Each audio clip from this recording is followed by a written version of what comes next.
Chemistry में हमने surface chemistry शुरू किया था, पर सरफेस केमिस्ट्री लगभग बहुत छोटा सा टॉपिक था और लगभग सभी लोग पढ़ भी चुके थे। पूरा करूँगा, उसके भी लेक्चर्स पूरा करूँगा। और फिलहाल इक्विलिब्रियम वाला पार्ट जो 11 में आपको छूटा था और बहुत सारे लोगों की डिमांड के बाद इक्विलिब्रियम शुरू होना चाहिए। स्टार्ट करते हैं। केमिकल इक्विलिब्रियम एक बहुत इंपॉर्टेंट टॉपिक।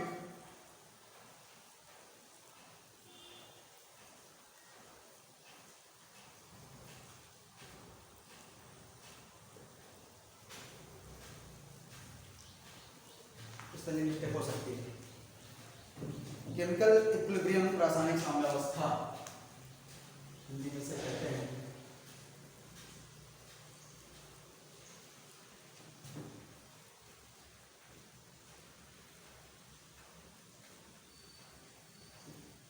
रासायनिक साम्यावस्था इसको कहते हैं। एक बढ़िया सा पार्ट केमिस्ट्री का, आसान सा टॉपिक। कोशिश करेंगे कि 8-9 लेक्चर में आसपास ये कवर हो, मैक्सिमम 10 लेक्चर पर ढंग से। जेई लेवल तक क्वेश्चन आपसे नहीं रुकेंगे, एडवांस की गारंटी मैं नहीं ले रहा हूँ। ऑनलाइन क्लास में जब भी आप मिलेंगे तब तक एडवांस तक जाएगा, सब कुछ जाएगा। थोड़ा वेट करिए, सरकार के आदेश का पालन करना हमारा धर्म है। जब तक लॉकडाउन पूरी तरह से हो नहीं जाता, सरकार ने बंद किया है स्कूल कॉलेज, तो इस हिसाब से हम थोड़ा वेट कर रहे हैं, थोड़ा स्थिति नॉर्मल हो जाए। देखिए, आप टाइप ऑफ रिएक्शंस पढ़ के आए हैं, पढ़े भी हैं। यही से चैप्टर की शुरुआत करते हैं। नॉर्मली 2 प्रकार के रिएक्शंस आप पढ़े हैं। एक वो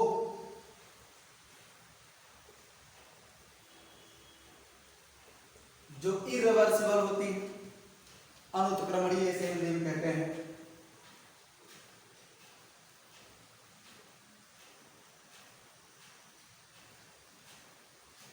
क्यों ये सब चीजें मैं बता रहा हूं? क्योंकि यहीं से धीरे धीरे करके हम इक्विलिब्रियम को लिंक करेंगे।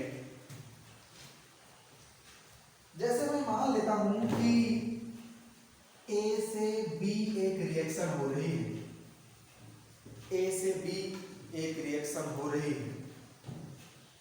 A आपका रिएक्टेंट है और B प्रोडक्ट। पढ़ के आए हैं, काइनेटिक्स पढ़ के आए हैं, इतना थोड़ा सा नॉलेज है आपको। रिएक्टेंट से प्रोडक्ट बन रहा है, पर अगर आप B से A बनाना चाह रहे हो तो वो नहीं बनता।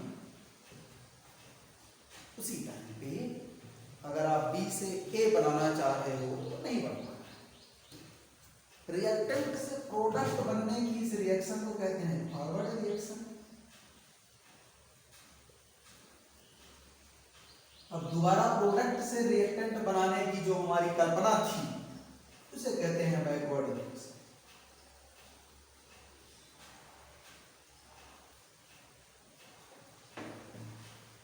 इरिवर्सिबल रिएक्शन की जो ये खास विशेषता है वो ये केवल फॉरवर्ड रिएक्शन होती है। ठीक है, केवल फॉरवर्ड रिएक्शन होती है। रिएक्टेंट से प्रोडक्ट तो बनता है पर प्रोडक्ट से रिएक्टेंट आप नहीं बना सकते। जैसे आप नॉर्मली कंबस्टन ले लीजिए,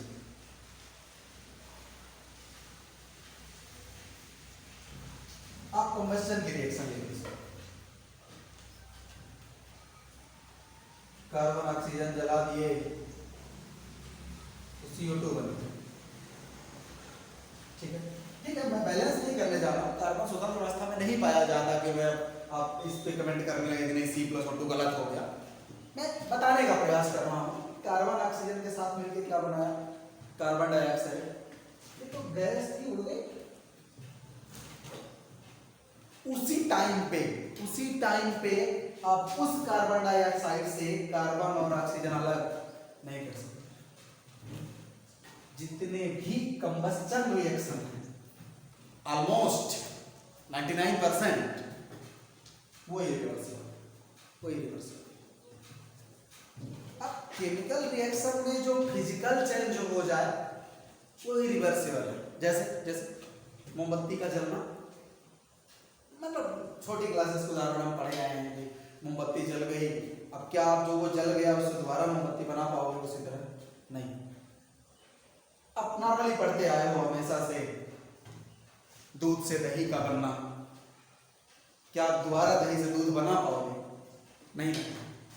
मैं नॉर्मली अगर चेंजेस की बात करूं, कुछ केमिकल चेंजेस की बात करूं, तो मान लेते हैं कि दूध से दही बन रहा है, कुछ हुआ बीच में, तो क्या आप दही से दूध बना पाओगे? क्या आप दही से दूध बना पाओगे? नहीं ना। तो इस प्रकार की जितनी रिएक्शंस हैं आप समझ पा रहे हो, ये रिवर्सिबल। खूब पढ़े लिखे हैं, बहुत ज्यादा इस पे नहीं जाऊंगा। एक और जो बहुत महत्वपूर्ण रिएक्शन यहाँ पे इंटरफेयर करती है कि स्ट्रॉन्ग एसिड और स्ट्रॉन्ग बेस का जो कॉम्बिनेशन होता है, आप जानते हैं साल्ट वाटर हमेशा मिलता है, जानते हैं ना, एसिड और बेस मिलकर साल्ट प्लस वाटर बनाते हैं। जैसे मैं मान लेता हूं कि HCl और NaOH का मैं बढ़िया सा उदाहरण अगर लूं,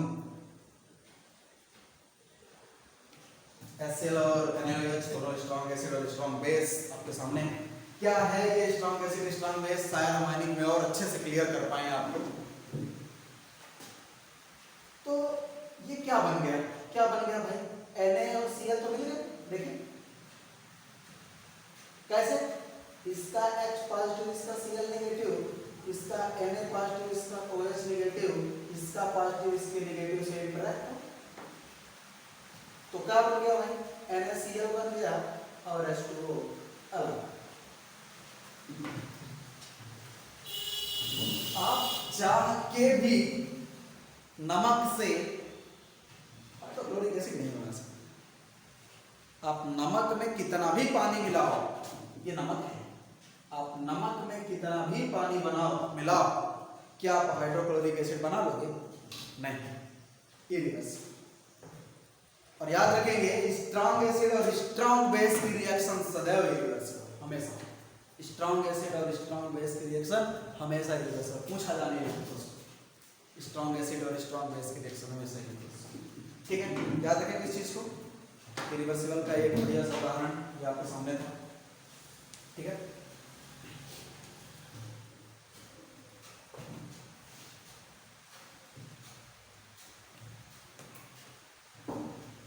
एक और टाइप की रिएक्शन होती है प्रेसिपिटेट, जिसमें बनता है प्रेसिपिटेट। आपको रजत दर्पण याद होगा, सिल्वर मिरर याद है? सिल्वर मिरर कोई बात नहीं। प्रेसिपिटेशन रिएक्शन जो भी होती है ना,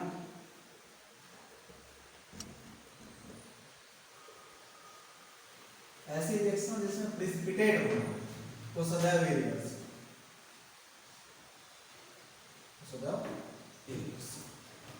ठीक है, जैसे अगर मैं सिल्वर की बात करूं, ठीक है, और मैं हाइड्रोक्लोरिक एसिड से क्रिया करा देता हूं, ठीक, कैसे क्रिया करा दूं? हाइड्रोक्लोरिक एसिड से, या कि कुछ भी ले लीजिए, सिल्वर, नॉर्मली सिल्वर की क्रिया आप करा दीजिए जिंक क्लोराइड से करा दीजिए, मान लीजिए, ठीक है। सिल्वर की क्रिया हम किससे करा रहे हैं? जिंक क्लोराइड से। तो ये क्या बन जाएगा? ये AgCl2 बन जाएगा, AgCl2 बन जाएगा और जिंक अलग। एक्चुअली ये जो AgCl2 का यहाँ पे होता है ना प्रेसिपिटेट,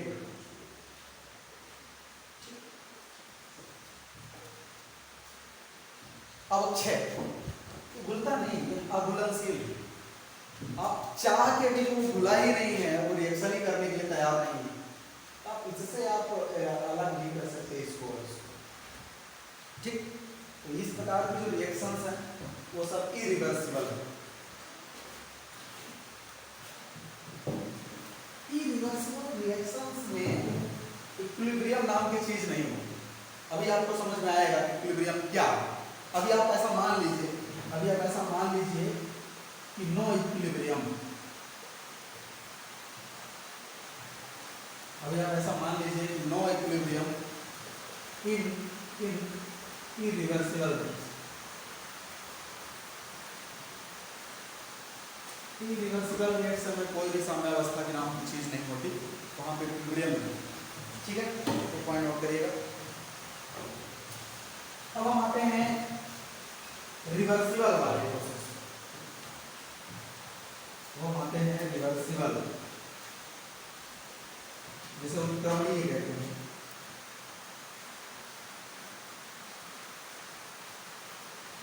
जिसे उत्क्रमणीय कहते हैं। जैसे मान लीजिए कि ए से हमने डी बना और बी से ए भी संभव हो, ये भी सही हो ये भी सही हो। इस प्रकार के रिएक्शन को क्या कहते हैं? रिवर्स। इस प्रकार के रिएक्शन को कहते हैं रिवर्स। कैसे? मतलब क्या? फॉरवर्ड रिएक्शन और बैकवर्ड रिएक्शन दोनों, फॉरवर्ड और बैकवर्ड रिएक्शन दोनों रिवर्सिबल रिएक्शन क्या है? ऐसी रिएक्शन जिसमें फॉरवर्ड रिएक्शन और बैकवर्ड रिएक्शन दोनों होती है, वो रिवर्सिबल रिएक्शन। इसका एक बहुत बढ़िया एग्जांपल हैबर प्रोसेस, आप पढ़े होंगे अमोनिया निर्माण की हैबर विधि। अगर नहीं पढ़े हैं तो बाद में पढ़ेंगे। N2 और 3H2 मिलके अमोनिया बनाती हैं। N2 और 3H2 मिलके अमोनिया बनाती हैं और ठीक अमोनिया का डीकंपोजिशन होकर नाइट्रोजन और हाइड्रोजन प्राप्त कर लिया जाता है। ठीक है, अगर आप नाइट्रोजन बनाने की विधि देखें और हाइड्रोजन बनाने की विधि देखें तो उसमें एक रिएक्शन ये भी रहती है, डीकंपोजिशन ऑफ अमोनिया। ठीक है, क्या रहती है? Decomposition of ammonia. ज्यादा मात्रा में हाइड्रोजन गैस निकलेगी, इसलिए हम हाइड्रोजन के लिए एक नॉर्मली मेथड इसको यूज कर सकते हैं, डीकंपोजिशन ऑफ अमोनिया से क्या बना सकते हैं? हाइड्रोजन गैस बना सकते हैं। ये रिवर्सिबल है, लेकिन रिवर्सिबल की साइन है, आज के बाद आप जाने रहे कि रिवर्सिबल प्रदर्शित करता है। और बहुत बढ़िया एग्जांपल रिवर्सिबल रिएक्शन का ये, आप कांटेक्ट प्रोसेस का नाम सुना? कांटेक्ट प्रोसेस, संपर्क विधि सल्फ्यूरिक एसिड के लिए होता है, नहीं सुना? नहीं सुना? होता ये है कि SO2 O2 के साथ क्रिया करके पहले SO3 बना।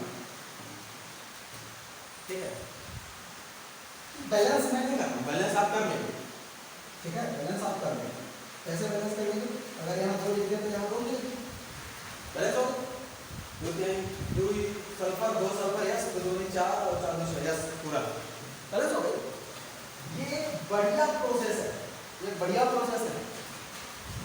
सल्फर डाइऑक्साइड से ऑक्सीजन का क्रिया करके हम सल्फर डाइऑक्साइड बना सकते हैं। इसका यूज होता है कांटेक्ट प्रोसेस में, याद रखिएगा, याद रखिएगा, पूछा गया है यहाँ से। कांटेक्ट प्रोसेस में ये यूज आता है कई स्टेप। ठीक है, और उसी पर अगर हमें सल्फर डाइऑक्साइड मिली है तो ऑक्सीजन गैस हम उससे अलग कर सकते हैं। नो डाउट ज्यादा मात्रा में आपको सल्फर डाइऑक्साइड मिलेगी, पर हम ऑक्सीजन गैस बना सकते हैं, ऑक्सीजन गैस वहां से अलग कर सकते हैं। ठीक है, तो ये बहुत इंपॉर्टेंट चीज है, इसको बहुत इंपॉर्टेंट है, इसको याद रखिएगा। कांटेक्ट प्रोसेस है ये, कांटेक्ट प्रोसेस में ये रिएक्शन यूज होती है। ठीक है, कांटेक्ट प्रोसेस में ये रिएक्शन यूज होती है। बहुत सारे उदाहरण आप ले सकते हैं, जैसे आप ले लीजिए H2 और I2 ले लीजिए, H2 और I2 ले लीजिए तो क्या बन जाएगा? 2HI, ये भी बढ़िया। ठीक है, हाइड्रोजन आयोडाइड मिलता है, बढ़िया। हाइड्रोजन आयोडाइड है आपके पास तो हाइड्रोजन गैस और हाइड्रोजन गैस अलग करने का बढ़िया प्रोसेस। ठीक है, ये रिवर्सिबल है। ठीक है, ये जो रिएक्शन है कैसी है? रिवर्सिबल, उत्क्रमण। ठीक, दोनों डायरेक्शन में हो सकते हैं, फॉरवर्ड और बैकवर्ड दोनों डायरेक्शन। मैं क्यों आपको रिवर्सिबल इरिवर्सिबल पढ़ा रहा हूं वो अब समझ में। इन सबको मिला के मैं एक नॉर्मल सा एग्जांपल लेके आगे बढ़ता हूं। आपको ये समझाने के लिए क्यों ये सब बता रहा हूं। मैं लेता हूं N2 plus 3H2 equal to 2NH3 का बढ़िया सा एग्जाम्पल।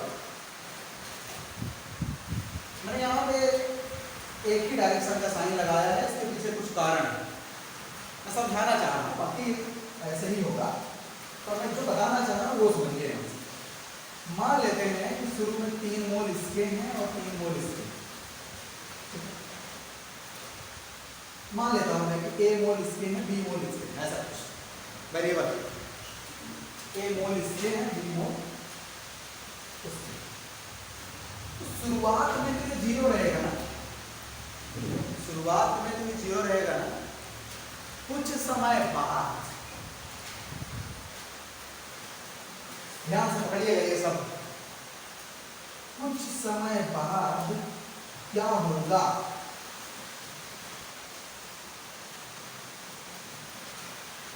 इसमें से x कम हुआ होगा, इसमें से कुछ कम हुआ होगा, मान लेते हैं वहां कुछ बना होगा, कुछ बना होगा, मान लेते हैं कि ऐसा कुछ बना है। बहुत इस भावनाओं में रहिएगा। मान लेते हैं कि कुछ बना है, आगे पढ़ेंगे तो एग्जैक्ट ये चीज हम लिखेंगे, ठीक है। अब खेल अब शुरू होगा। जैसे ही कुछ मात्रा में अमोनिया बन गई, डिकम्पोज होना शुरू हो जाएगा। अब क्या होगा, जैसे ही ये बनी, जैसे ही बनी,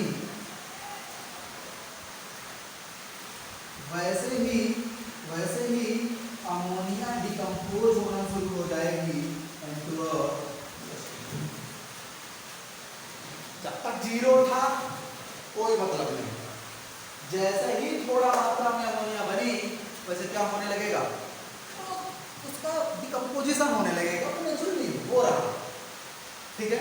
ऐसा प्रैक्टिकली शुरू हुआ 2NH3 का N2 और 3H2 में डिकम्पोजिशन। अच्छा,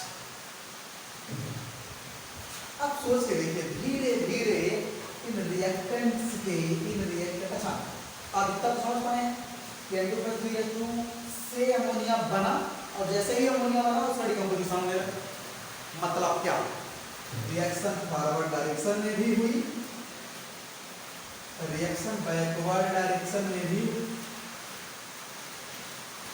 और जिस रिएक्शन में फॉरवर्ड रिएक्शन और बैकवर्ड रिएक्शन दोनों साथ साथ होते हैं उसे रिवर्सिबल रिएक्शन कहते हैं। ठीक, हम सबको इस भाषा में भी इसीलिए ऐसे लिखते थे, N2 3H2 2NH, मतलब शुरू में N2 3H2 से 2NH3 बना, और जैसे ही 2NH3 बना उससे क्या बनने लगा, ये बना। ठीक, अब समझिए शुरुआत में क्या हुआ, शुरुआत में क्या हुआ, स्टार्टिंग में क्या हुआ, N2 + 3H2 का जो रेट है वो घटने लगा, मतलब बोले ठीक है, N2 + 3H2 का जो रेट है वो कम होने लगा, और 2NH3 का जो रेट है वो क्या होने लगा, बढ़ने लगा। वो तो हो रहा है, रिएक्टर्स टूट रहे हैं, प्रोडक्ट बन रहा है। धीरे धीरे एक ऐसा समय आएगा, अच्छा मैं क्या कह रहा हूँ, 2NH3 का रेट बढ़ने लगा, मतलब मैं ये कह रहा हूँ 2NH3 से ये चीज बनने का रेट बढ़ने लगा। मेरा कहने का मतलब ये नहीं, बात तो ये एक ही बात होगी, 2 + 3H2 का रेट घटने लगा तो मतलब क्या हुआ, अमोनिया बढ़ने का रेट बढ़ गया,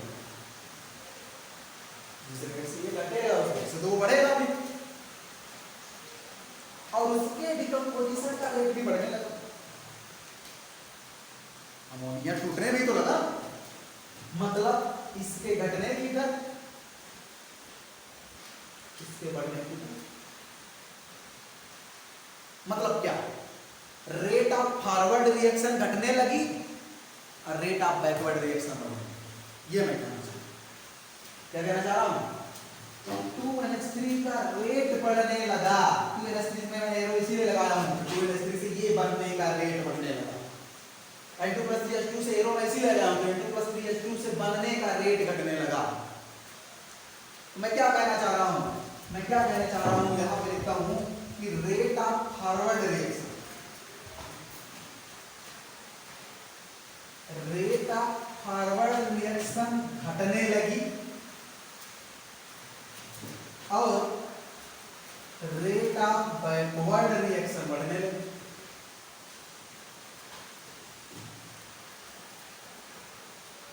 ठीक, कब बताऊं?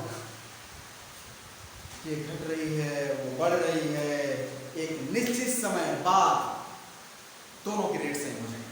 एक निश्चित समय बाद, after some time, after certain time, after certain time, ध्यान सुनिएगा, after certain time rate of forward reaction बराबर हो जाएगा rate of backward reaction. After certain time rate of forward reaction किसके बराबर हो जाएगा? रेट ऑफ बैकवर्ड रिएक्शन के। इसी टाइम पे जो कांड देखने को मिलेगा उसे कहते हैं केमिकल इक्विलिब्रियम। ठीक है, इसको क्या कहते हैं? ये जो कांड हुआ, रेट ऑफ फॉरवर्ड रिएक्शन बराबर हो गया किसके? रेट ऑफ बैकवर्ड रिएक्शन के, इसी को कहते हैं केमिकल इक्विलिब्रियम। ठीक है, क्या कहते हैं? Chemical equilibrium, chemical equilibrium. याद रखिएगा, केमिकल इक्विलिब्रियम की पहली कंडीशन आपके सामने आ चुकी है, रेट ऑफ फॉरवर्ड रिएक्शन बराबर होना चाहिए किसके? रेट ऑफ बैकवर्ड रिएक्शन के। Always rate of forward reaction जब तक रेट ऑफ बैकवर्ड रिएक्शन के बराबर नहीं होगी, इसका मतलब क्या हुआ? आपको लगने लगा कि इसकी कंसंट्रेशन कांस्टेंट हो गई, जिस रेट से ये बन रहा था उसी रेट से ये घट भी रहा था, जिस रेट से ये बन रहा था उस रेट से घटने लगा, तभी तो NH3 के बनने की दर बराबर NH3 के घटने की दर। वही तो मैं कह रहा हूं, रेट ऑफ फॉरवर्ड रिएक्शन मतलब क्या? NH3 के बनने की दर। रेट ऑफ बैकवर्ड रिएक्शन का मतलब क्या? NH3 के डिकम्पोज होने की दर। और ये दोनों बराबर हो गई मतलब आपको दिखेगा क्या? Concentration of product remains constant. Product ही भर नहीं, सब की, इस पूरे रिएक्शन में जो जो आदमी हिस्सा ले रहा है उसका सबका कंसंट्रेशन क्या हो गया? कांस्टेंट हो गया। मैं सेम नहीं कह रहा हूं, सेम हो जाए अच्छी बात है, कांस्टेंट। ध्यान से समझिए, कांस्टेंट हो गया। जो जहां था, रेट कंसंट्रेशन पर कुछ हद तक डिपेंड करती है, पर रेट कंसंट्रेशन के बराबर हो जाए ऐसा मैंने कभी कहा नहीं। ठीक है, रेट इसका घटने लगा, इसका बढ़ने लगा। फॉरवर्ड रिएक्शन का रेट घटने लगा, बैकवर्ड रिएक्शन का रेट बढ़ने लगा। कुछ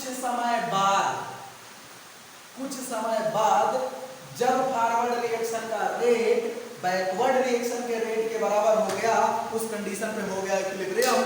और इस कंडीशन पे जिसकी जो भी कंसंट्रेशन रही होगी वो कांस्टेंट बराबर हो जाए, अच्छी बात।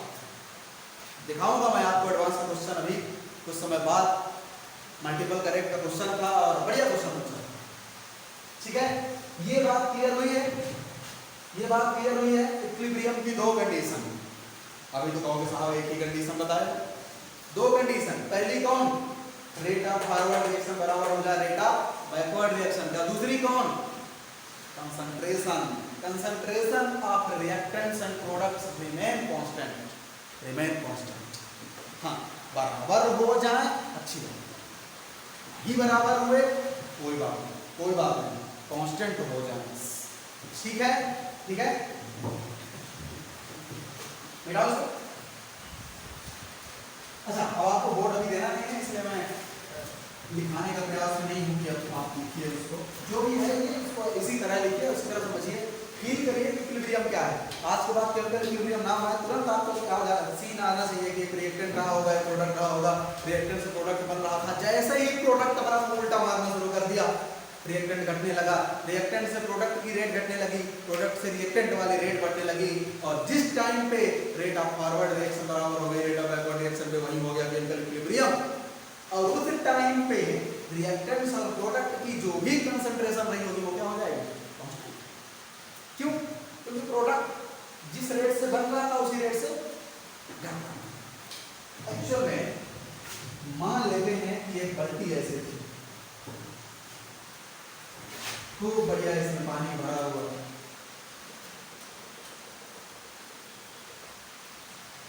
खूब बढ़िया इसमें पानी भरा हुआ, हमने एक टोटी चालू कर दी,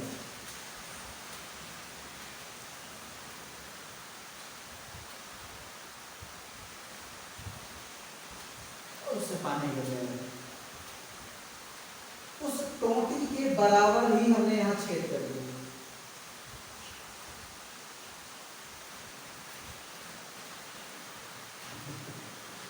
हाँ,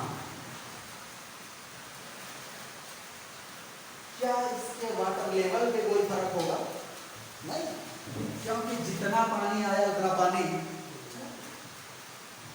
ये है इक्विलिब्रियम, ये है इक्विलिब्रियम। इस प्रकार के इक्विलिब्रियम को कहते हैं डायनामिक इक्विलिब्रियम। इसको क्या कहते हैं? Dynamic equilibrium. एक्चुअल में केमिकल इक्विलिब्रियम डायनामिक नहीं होता है, ठीक है। केमिकल इक्विलिब्रियम कभी भी स्टैटिक टाइप का नहीं हो सकता, क्योंकि स्टैटिक टाइप हम फिजिक्स को पढ़ेंगे। कैसे कैसे? एक ब्लॉक है, इधर से 5 न्यूटन लगा दो, इधर से 5 न्यूटन लगा दो, क्या फर्क पड़ना है? ये कैसा इक्विलिब्रियम है? स्टैटिक। कैसा है ये? केमिकल इक्विलिब्रियम कभी भी स्टैटिक नहीं होगा, हमेशा डायनामिक। एक्चुअल में केमिकल इक्विलिब्रियम डायनामिक इक्विलिब्रियम है। केमिकल इक्विलिब्रियम रिवर्सिबल रिएक्शन का एक पर्टिकुलर केस है, ठीक है। केमिकल इक्विलिब्रियम रिवर्सिबल रिएक्शन का एक पर्टिकुलर केस है, और इस केस को हम 7-8 दिन पढ़ेंगे। ये बात क्लियर है क्या? केमिकल इक्विलिब्रियम कुछ नहीं, रिएक्टेंट है, प्रोडक्ट है, रिएक्टेंट से प्रोडक्ट बना, और उस प्रोडक्ट का नेचर ये था कि डिकम्पोज हो गया, प्रोडक्ट फिर से रिएक्टेंट बनाने लगा। रेट बढ़ी घटी, और जिस समय पे रेट समान हुई उस समय पे दोनों का काम है, ठीक है। क्लियर बात? ये चीज याद रखिएगा, केमिकल इक्विलिब्रियम डायनामिक, सदैव nature of chemical equilibrium is dynamic. लिख लीजिएगा, nature of chemical equilibrium is dynamic, हमेशा हमेशा। आपको मैं एक ग्राफ दिखाऊं,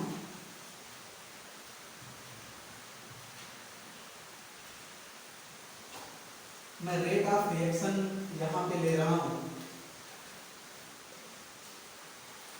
और टाइम यहां ले रहा हूं।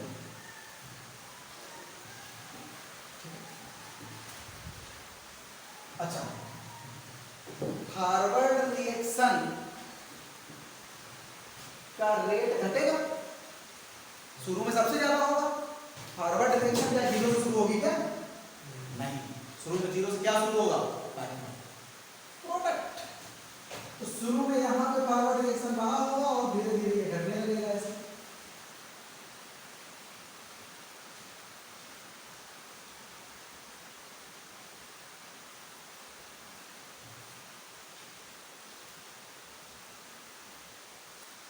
और बैकवर्ड कहाँ ना होगा? यहाँ पे 0 पे, और ये धीरे धीरे क्या होगा? बढ़ने लगेगा, ये धीरे धीरे बढ़ने लगेगा, और कुछ समय बाद उसको पा जाएगा, और जब पा गया तो कोई बात नहीं, फिर कोई कांस्टेंट चला जाएगा, ठीक है।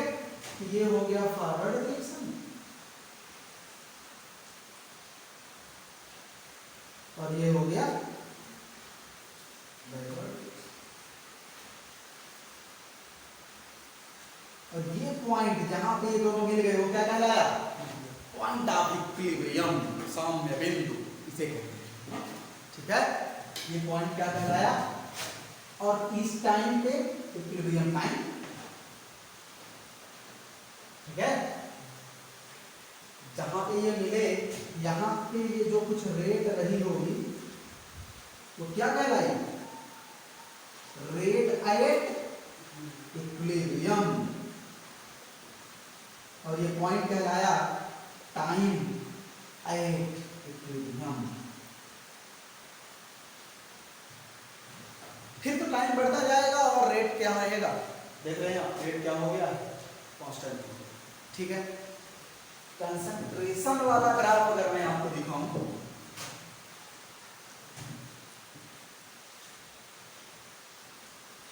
यहां मैं ले रहा हूं कंसंट्रेशन और यहां ले रहा हूं,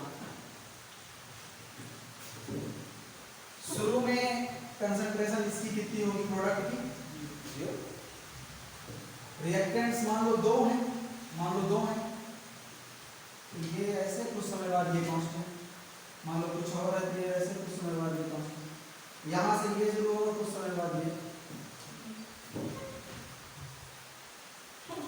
अच्छा, ये आके इससे मिले जाए अच्छी बात है, बराबर हो जाए बहुत अच्छी बात है, पर आवश्यक नहीं है, आवश्यक नहीं है। कंसंट्रेशन टाइम ग्राफ में आवश्यक नहीं है कि मिले, पर reaction rate of reaction time graph में जरूरी है यही, ठीक है। एक्चुअल में सही जोड़ी के उस पर एडवांस में एक बढ़िया क्वेश्चन पूछा, मैं उसको दिखाऊंगा, तो बेटा उसको आप बढ़िया नोट कर लीजिएगा। माना ये मान लेते हैं कि ये मान लेते हैं ये M2 है और ये H2 है, और मान लेते हैं कि NH3 बनने का ये प्रोसेस, ऐसा एक स्पेशली ग्राफ, ठीक है, ऐसा मान, ठीक है, या कि ऐसा ऐसा मान लीजिए, किसी का पर्टिकुलर नाम नहीं है, दूसरा हो जाएगा, मान लेते हैं A है, ये B है, ये मान लो C बनता है, मैं कह देता हूँ कि रिएक्शन है A से लेके A प्लस B मिला के क्या बना रहे हैं C, ठीक है, उसका ग्राफ ऐसा मान लेंगे, ठीक। जितने भी प्रोडक्ट जो क्वेश्चन था उन्होंने क्या कहा था, ग्राफ बनाया था, ग्राफ कंसंट्रेशन, पहले तो rate of reaction time graph बनाया था,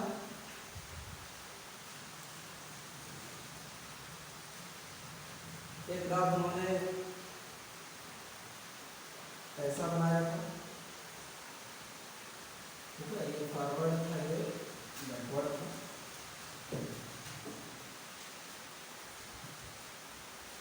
एक ग्राफ उन्होंने ऐसा बनाया था, ये फॉरवर्ड था, ये बैकवर्ड था, तो बस वही रेट ऑफ रिएक्शन और टाइम के बीच का ग्राफ था। एक ग्राफ उन्होंने ऐसा बनाया था,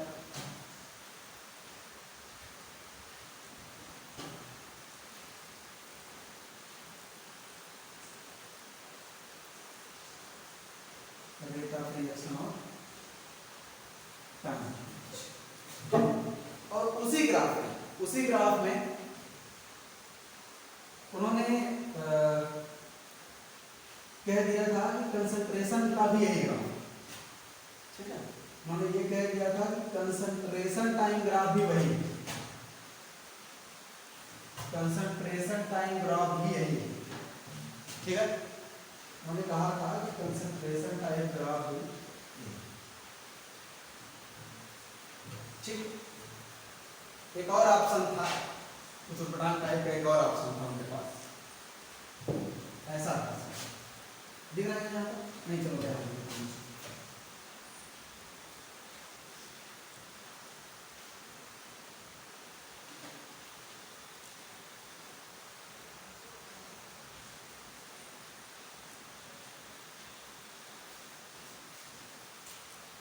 ऐसा है,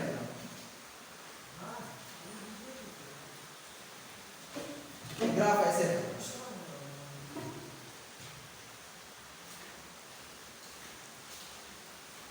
एक ग्राफ सॉरी ऐसे करके एक ग्राफ, रेट ऑफ रिएक्शन और कंसंट्रेशन दोनों का ये टाइम के साथ ये भी ग्राफ था, इसे फॉरवर्ड कहा गया था और इसे बैकवर्ड कहा गया, वो कहा गया था कि आप बताइए कि रेट ऑफ रिएक्शन के लिए कौन कौन से ग्राफ सही हैं और कंसंट्रेशन टाइम ग्राफ के लिए कौन कौन से सही, ये डी मल्टीपल करेक्ट आंसर था। तो rate of reaction versus time graph बताइए कौन कौन से सही, केवल बी ना, क्योंकि वहां जरूरी था कंसर्न टाइम ग्राफ के लिए जरूरी था कि फॉरवर्ड डायरेक्शन और बैकवर्ड डायरेक्शन का रेट क्या हो जाना चाहिए, सेम, और फिर हमेशा सेम रहना चाहिए, ठीक है। नहीं तो एक भी ज्यादा हुआ तो आगे निकल जाए, कुछ ना कुछ बन जाएगा, वो बन ही नहीं पाएगा। कि केवल भी नंबर और कंसंट्रेशन वर्सेस टाइम का ग्राफ, ये में क्या करा दूं, ये भी तो कांस्टेंट हो गया दूसरा बात जाती, ठीक है। ये भी तो कांस्टेंट हो गया ना, ये जाके ये कांस्टेंट हो गया ऐसे, और ये भी कांस्टेंट, सब सही है इसमें, ये भी सी तीनों सही है। हाँ ये संभव नहीं है, ये इस तरह नहीं करते, ठीक है ना, ये इनफाइनाइट हो जाएगा उस समय, कांस्टेंट ही नहीं होगा तो कुछ भी नहीं है, ठीक है। ए बी सी तीनों सही, क्यों, कंसंट्रेशन के लिए क्या जरूरी था, कांस्टेंट हो जाए, कंसंट्रेशन क्या हो जाए, कांस्टेंट हो जाए, है तो कांस्टेंट उस समय बाद, है तो कांस्टेंट, है तो कांस्टेंट, बराबर नहीं हुई, इसमें बराबर भी हो गई, बहुत अच्छी बात, ठीक है। और रेट ऑफ रिएक्शन के लिए क्या जरूरी है, सेम, रेट ऑफ रिएक्शन जरूरी है, ठीक है। इसलिए क्वेश्चंस आए हैं, करते रहिएगा। कल हम कुछ और देखेंगे और अच्छे टॉपिक के साथ कल फिर उपस्थित होंगे, तब तक देखते रहिए वीडियो, लाइक कीजिए, सब्सक्राइब कीजिए, शेयर कीजिए, ऑल द बेस्ट।